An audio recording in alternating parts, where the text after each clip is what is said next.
Imagine Adaze. She runs a provision store in Bodija Market, Ibadan. It is a Tuesday morning, and she is on her phone scrolling through WhatsApp, not looking for gossip, but checking if her landlord has replied her message about the 2 months of rent she owes. He hasn't. On the same phone, a voice note is playing in her family group. Her cousin in Lagos is raging about fuel prices again. Her uncle in Owerri is complaining that his state government has not paid his pension in 4 months. And somewhere buried between those voice notes is a news article her daughter sent, something about a PDP split, 2 factions releasing different primary timetables, a governor declaring for president on a party nobody has heard of. Adaze does not have time to read it. She has market to open. But that news article her daughter sent, it contains the story of 5 men who once promised to change Nigeria's politics and what became of each of them 3 years later. And whether Adaze knows it or not, what those 5 men do in the next 6 months will directly affect whether her rent money, her pension, and her fuel price get better or worse after January 2027. Here is the question. The G5 governors were once the most talked about political force in Nigeria outside the presidency itself. 3 years later, what happened to them? And does what they are doing right now make 2027 better or worse for the Adazes of Nigeria? Before we go deeper, if you're just finding NaijaNewsWatch, welcome. This channel exists to break down what's really happening in Nigerian politics without the noise and without the spin. If that's the kind of analysis you enjoy, hit subscribe and stay with me, because this story is about to get a lot more interesting. Let me take you back to the beginning, because you cannot understand what is happening right now without knowing how the G5 was born. In May 2022, the People's Democratic Party held its presidential primary.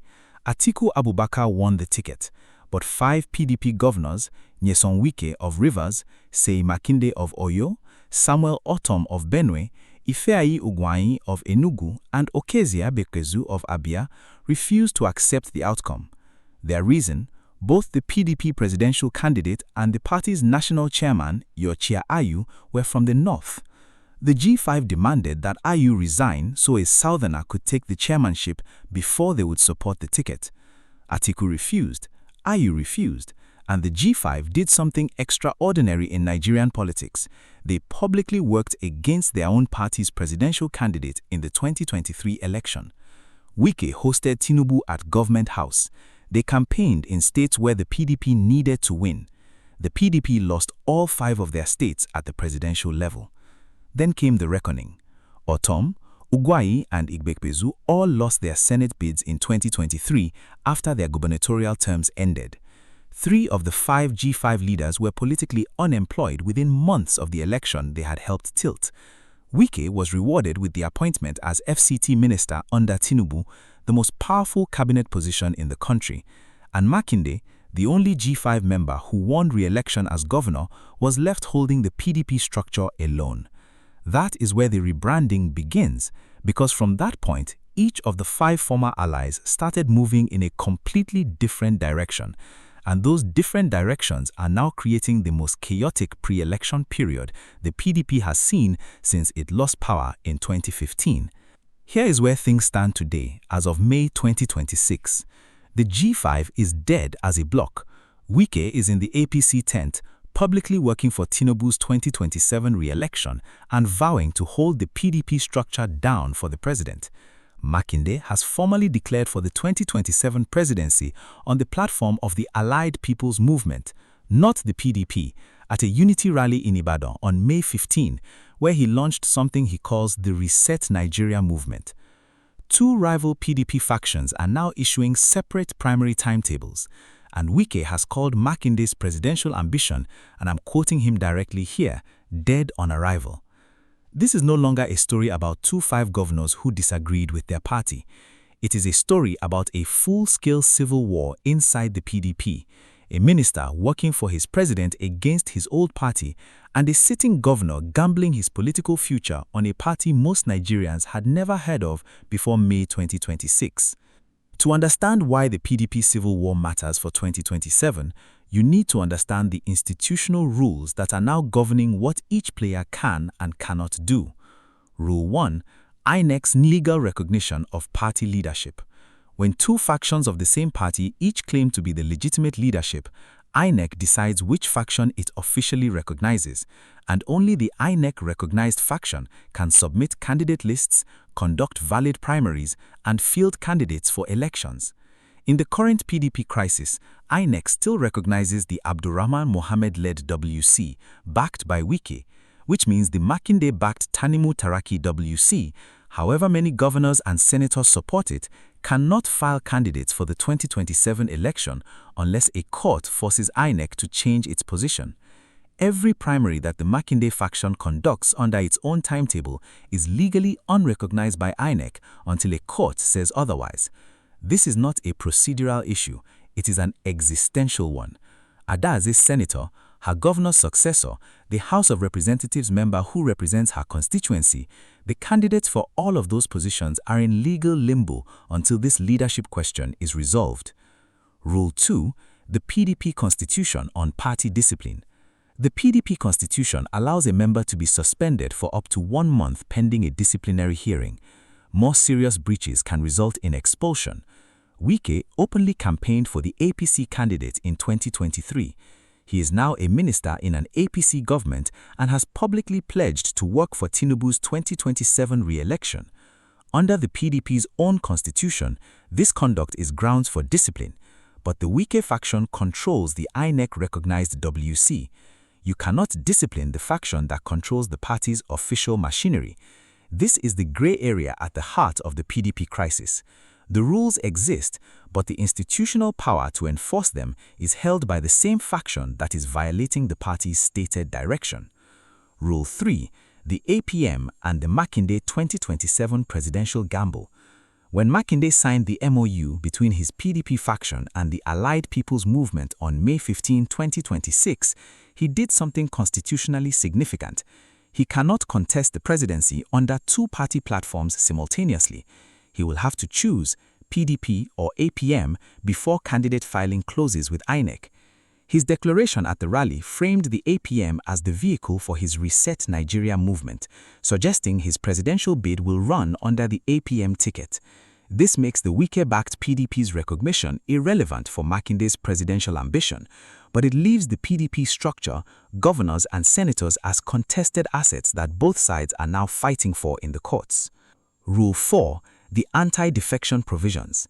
Under Nigeria's constitution, a sitting official who defects from the party that brought them to power can lose their seat, unless the defection is caused by a division in the original party.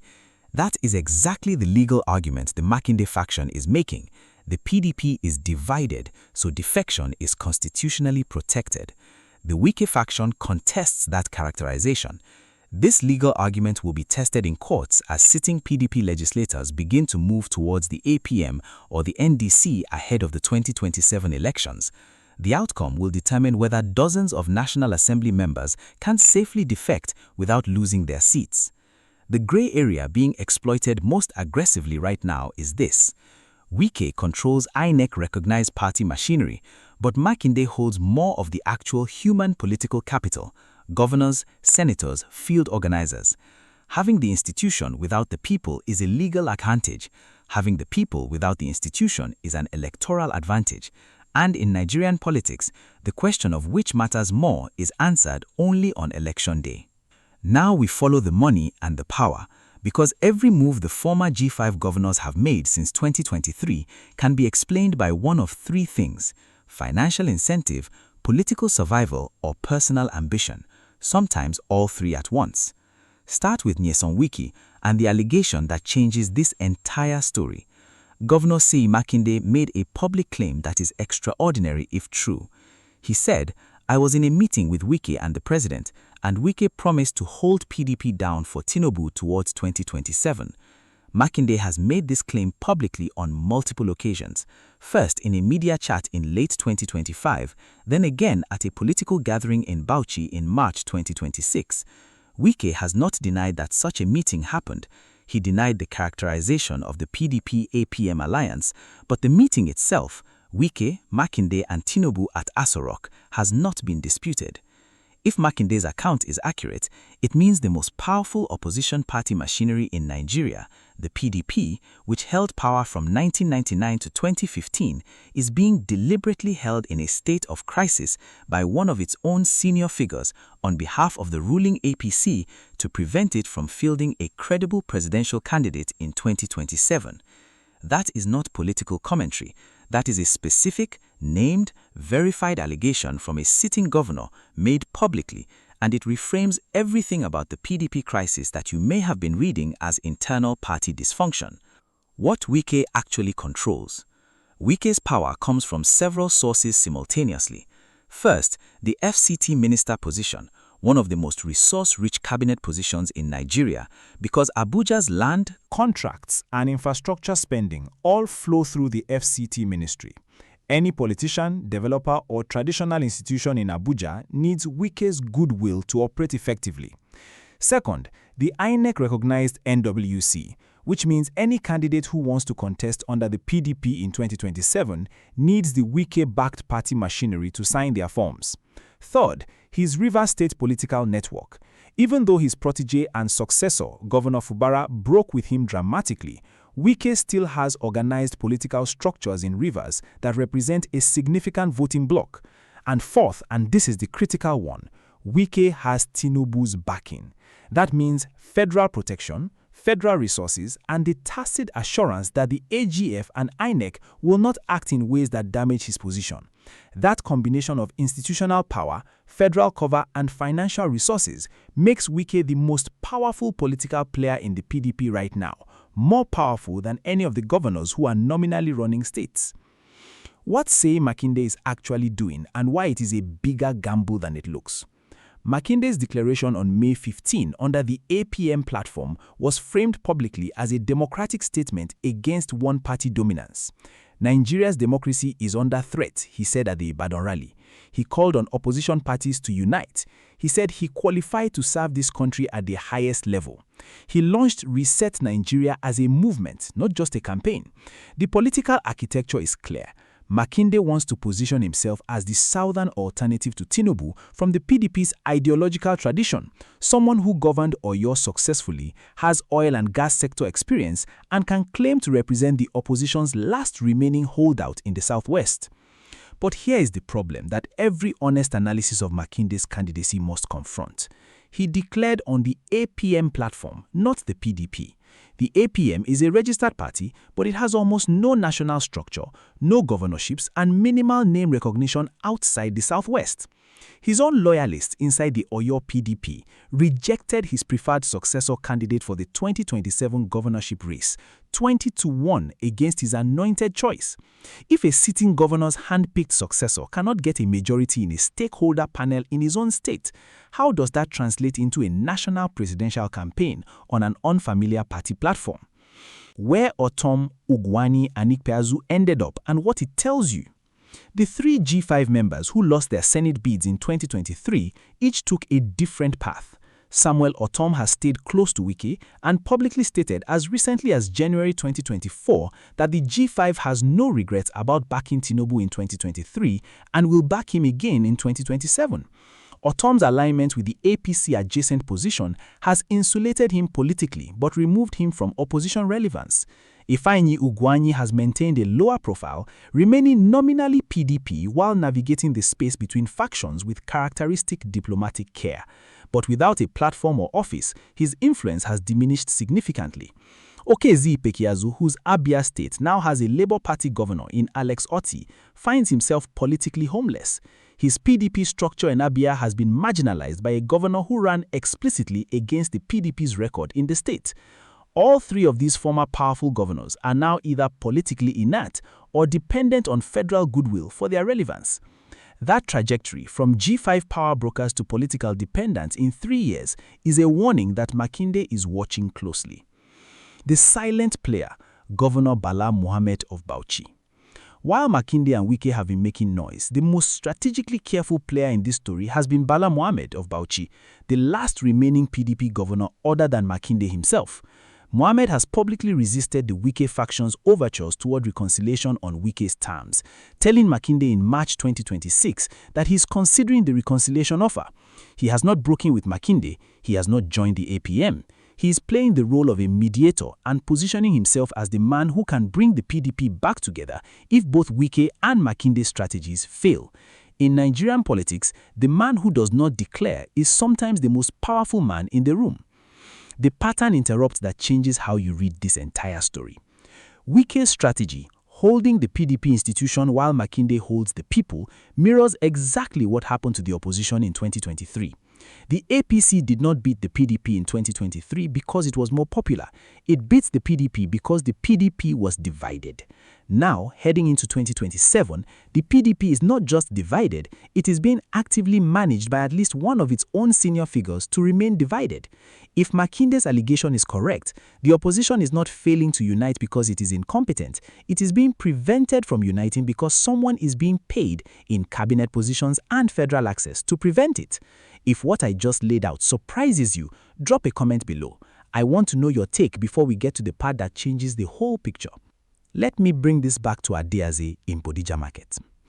Adeaze doesn't know who Tanimu Taraki is. She doesn't know which NWC INEC currently recognizes. She has never heard of the APM, but she knows that every election she's lived through in her adult life has produced a winner, and that the winner's identity has directly affected whether the roads in her market got fixed, whether the power came on, whether her children's school got teachers, or whether fuel was affordable enough for her generator to run. What the G5 rebranding and the PDP civil war it has produced means for Adeaze is that the largest formal opposition party in Nigeria heading into 2027 is running two separate primary schedules, has two rival leadership structures, and has its most powerful figure actively working for the ruling party's re-election, which means that the political force most capable of offering a credible alternative to the APC at the structural level is consuming itself, while the NDC under Obi and Kwankwaso is still too new to offer matching national infrastructure. For Adeaze, and for every Nigerian hoping that the 2027 election produces genuine competition and genuine accountability, the PDP civil war is not an internal party matter, it is a democratic deficit. A strong opposition forces ruling parties to govern better. A collapsing opposition gives ruling parties permission to govern however they like. The Wike-Makinde war is not just about two men's careers, it's about whether Tinubu faces a real election in January 2027 or a ceremonial one. The economic consequence is direct. If the 2027 election produces no credible challenge to the incumbent, there is no competitive incentive for the government to respond urgently to food prices, fuel costs, or pension arrears. The accountability mechanism of a genuine election, the fear of losing, is what historically has driven governments to at least attempt visible economic relief before a vote. Without that fear, the relief doesn't come, and the landlord's message still goes unanswered. There is an international dimension to the PDP civil war that is worth discussing briefly because it connects to a wider global pattern. International democracy observers and democracy-focused research institutions tracking Nigeria's 2027 environment have already flagged the opposition's fragmentation as a structural risk. African Arguments, a serious London-based democracy journal, published analysis in May 2026 specifically using the phrase "undemocratic elections" in the context of Nigeria's trajectory. The PDP civil war is one of the data points in that analysis. For Nigerian diaspora communities, particularly those from PDP-aligned states in the South-South, Southwest, and North, the Wike story is being watched with a particular kind of bitterness. Many diaspora Nigerians supported the PDP as an institution, not as a personality vehicle. The spectacle of Wike as an APC minister working to hold the PDP in crisis for a ruling party he publicly opposed 3 years ago is a credibility story that goes beyond Nigerian borders. It's being discussed in UK cities with large Nigerian communities, in New York Nigerian associations, in diaspora WhatsApp groups across North America and Europe. The global pattern it connects to: in multiple African democracies, Kenya, Zimbabwe, Cote d'Ivoire, opposition parties have been weakened not through outright suppression, but through the co-optation of their most powerful figures. A senior opposition figure is given a government position. They use that position to neutralize their former party from inside. The ruling party maintains the appearance of multi-party competition while ensuring the opposition cannot mount a credible challenge. Whether Nigeria is following that pattern or whether Makinde's APM gamble disrupts it is the most watched democracy question about Nigeria right now in international political circles. Let me be honest about the counter-arguments, because they are real ones. The strongest case for Wike's position. The PDP broke itself. Wike did not cause the PDP's crisis. He was one of the 5 who flagged it before the 2023 election. The party's refusal to balance its leadership along a regional line while fielding a northern presidential candidate was a genuine constitutional and political problem. The G5 governors were not wrong that the PDP's leadership structure was unbalanced. They were simply unable to force the correction. Now, as ex-CT minister, Wike's argument is straightforward. The PDP had its chance to listen in 2022, refused and lost, aligning with a president who is delivering infrastructure and governance results, however imperfect, is a more constructive political position than staying in a party that is tearing itself apart over succession politics. The case that Makinde's APM bet might actually work is institutional disruption. There is an historical argument in Makinde's favor. The APC itself was formed in 2013 from a merger of opposition parties, ACN, CPC, ANPP, and part of the PDP that most people said was too messy and too last-minute to produce a credible presidential candidate. It produced Buhari, who beat a sitting president. Makinde's argument is that he doesn't need the PDP institution if he can move the PDP human capital, its governors, supporters, its senators, its field organizers, to the APM platform before candidate filing closes. Whether that is possible in 6 months is the question. But here's where both arguments fall apart under scrutiny. The PDP's self-destruction is real, but the allegation that Wike is actively managing that destruction on Tinubu's behalf, rather than simply pursuing his own interest, changes the moral character of the situation significantly. If the meeting Makinde described happened, Wike, Makinde, Tinubu at Aso Rock, Wike promising to hold the PDP down for the president, then this is not a natural collapse of an institution that could not manage its own contradictions. It is a deliberate political operation, and Nigerians deserve to know the difference. Wike has not denied the meeting. He has denied specific characterizations. The truthful position, until he denies the meeting itself, is that the allegation is unresolved. The biggest misconception, that Makinde declaring for the presidency is a strong move. The evidence so far is mixed at best.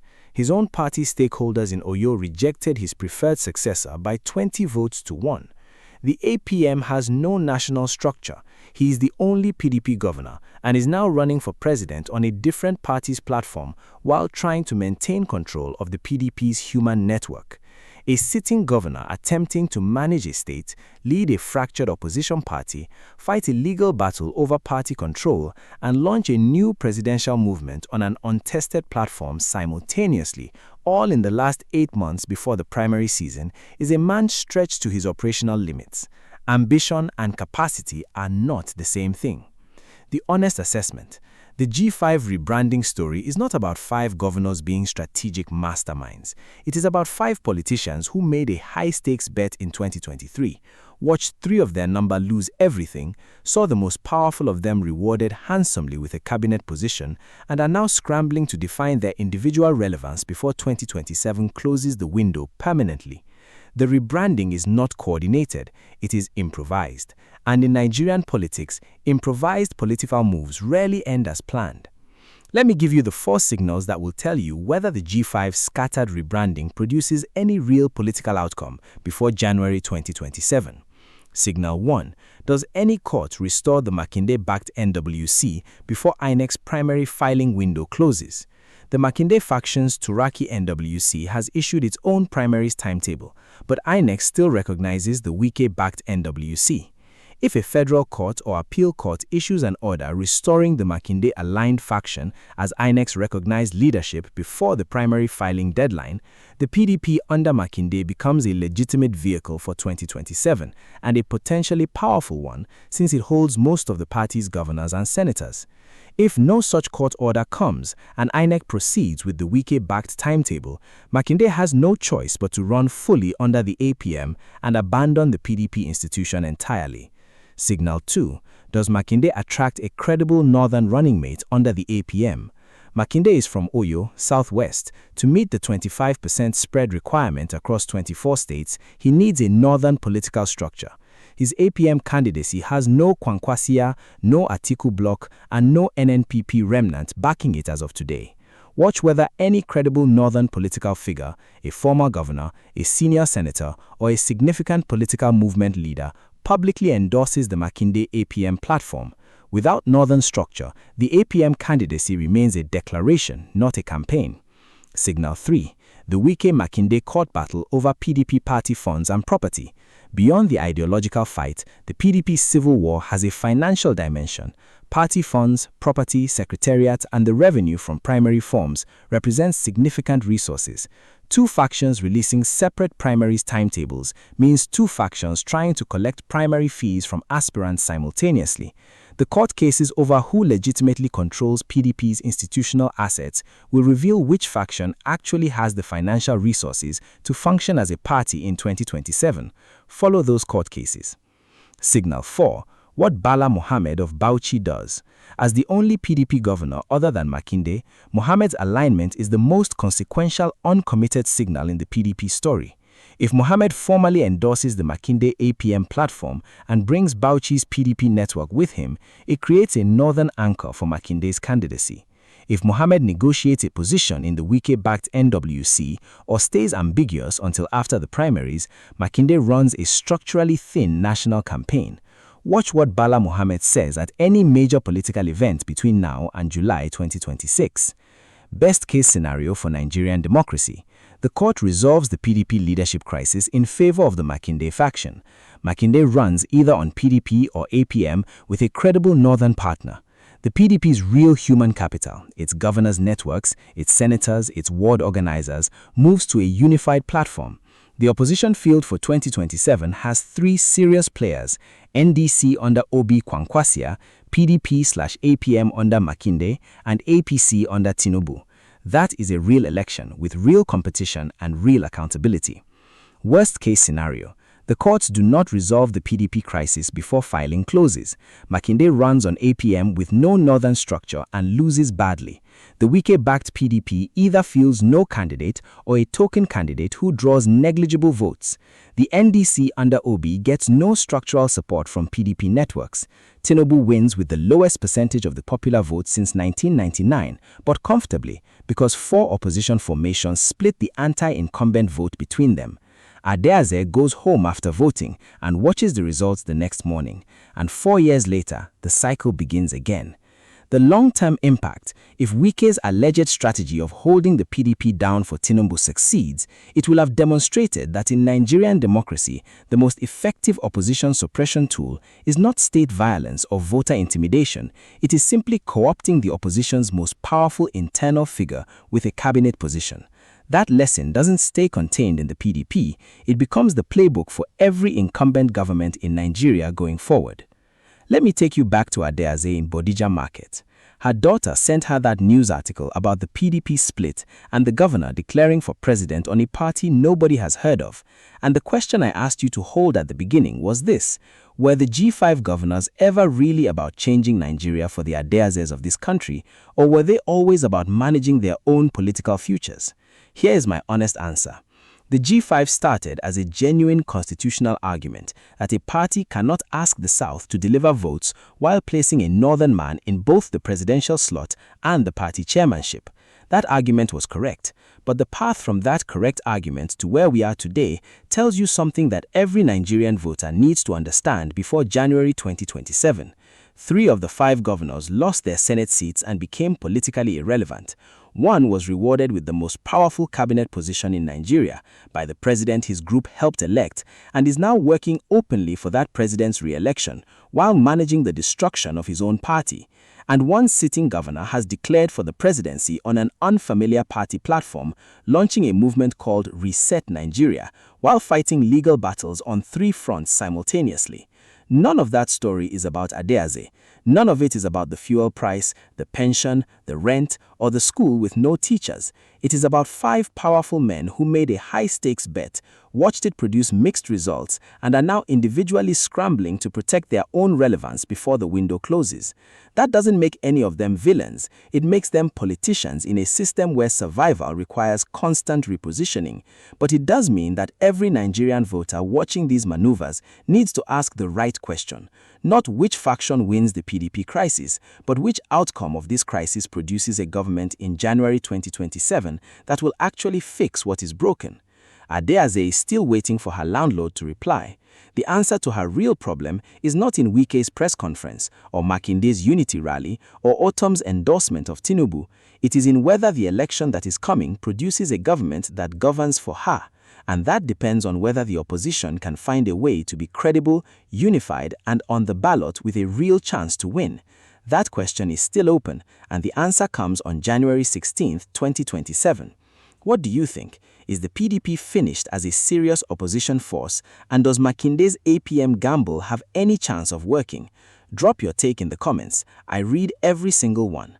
If this breakdown gave you clarity on what's really going on, do me a favor, share it with one person who needs to understand this. Like the video, subscribe to NaijaNewsWatch, and I'll see you in the next one. Stay sharp.